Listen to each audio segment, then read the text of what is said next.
Hi everybody. Thank you for proctoring AP and IB exams.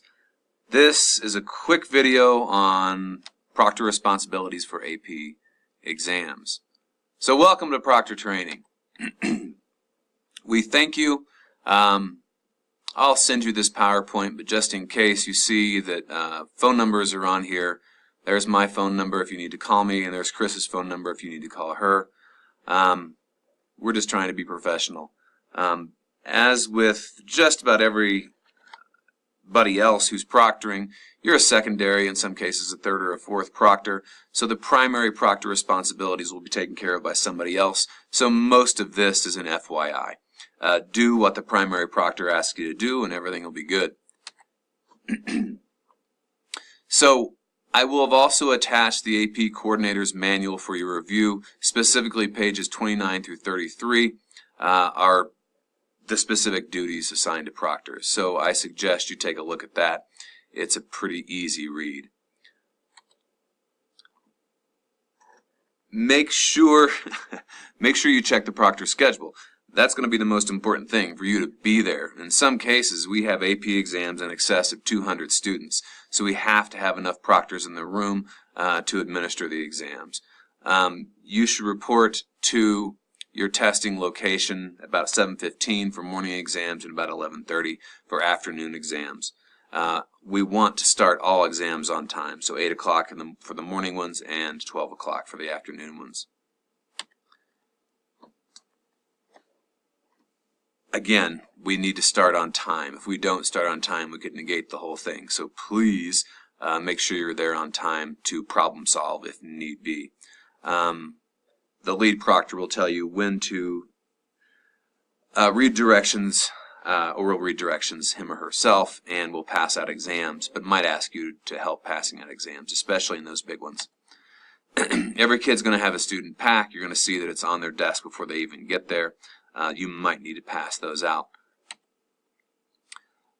So we have to make sure we collect everything that we hand out. So part of your job in between exams and during some exams is going to be counting the stuff that you have so that we know that kids aren't taking anything with them out of the room that they shouldn't be taking. Setting up the exam is going to be pretty easy. The vast majority will be taken care of before you get in the room. If you see desks that are too close together, make sure they're 5 feet apart. Like I said, though, most of the time that'll be taken care of for you. If there are no signs posted, make sure you get signs posted that says exam in progress, please don't disturb, cell phones not allowed, that kind of thing. For students to check in, we're going to know the vast majority. We will ask them to bring their student IDs, so they will ideally have them out on their desk. Finding their actual paper is a pretty good sign that they are where they're supposed to be. We emphasize this over and over again. One of your responsibilities might be to stand at the door to make sure kids don't have cell phones on them. So there's to leave their cell phones if they're at the church in the breezeway, if they're down here at the school, perhaps in backpacks at the back of the room. There's nothing wrong with you collecting them, putting them in a box, and then allowing students to get them only when they are completely finished with exams. Instructions will be read by the lead proctor, so you probably don't need to worry about it. Instructions, though, will be provided. If you need to read instructions, I'll make sure I prep you a little bit more. One duty you might need to consider is posting start and stop times on a whiteboard. Just make sure you count out the correct time. And don't start those before the administration of exams. Once the exam starts, the exam starts. Kids aren't allowed in. If you have a student arrive late, tell them sorry, and they need to talk to me about possibly scheduling a makeup exam.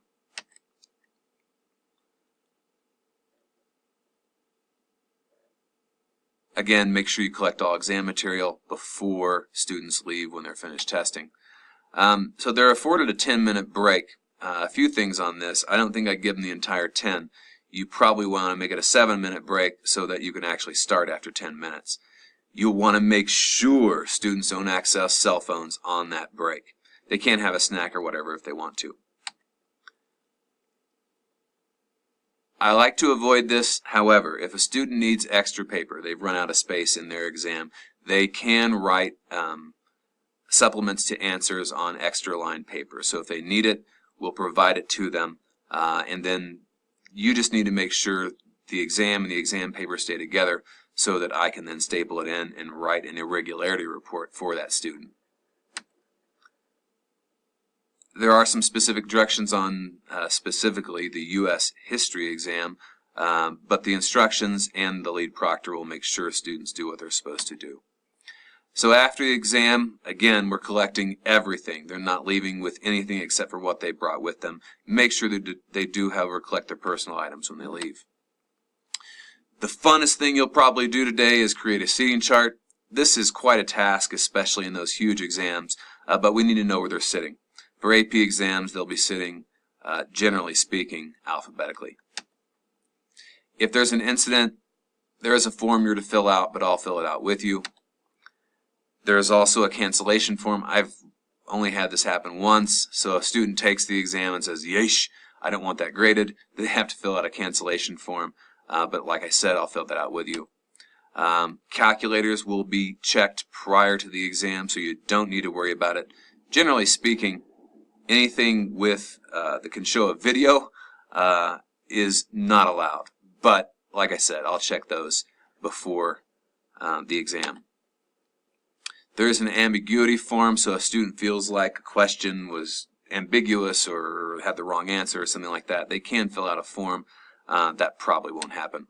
And once again, if you have any questions, don't hesitate to ask. See me before the exam, or you can call me or Chris during the exam. Like I said, you're a secondary, in a lot of cases, even a fourth or a fifth or a sixth proctor, so most of this you're not going to have to worry about. Like I also said, just do what the lead proctor asks and all will be fine. So thank you for everything you're doing, and good luck testing.